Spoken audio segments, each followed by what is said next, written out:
Hello everybody, welcome back to HardReset.Info channel. In today's video, I'll show you how to easily hide your number on the iPhone 17 Pro.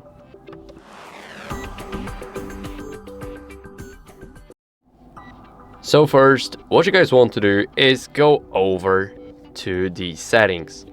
Now here in the settings, what you guys want to do is, let me quickly lower the brightness of the phone.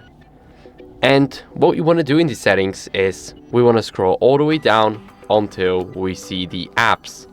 Now here in the apps, we want to find the app phone. So we need to find the phone app right here. So it's in the letter P. Now let's click here and make sure that you have your either eSIM set up or that you have your nano SIM just like me in the SIM tray. So now what you guys want to do is go over and swipe all the way down until you see the calls section and you see the show my caller ID.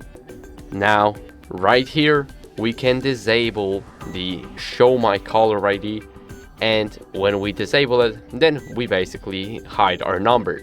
So now our number is hidden, and that's basically how you guys can do that. So I hope this video was helpful. If it was, then leave a like, subscription and a comment, and I'll see you in the next one. Bye.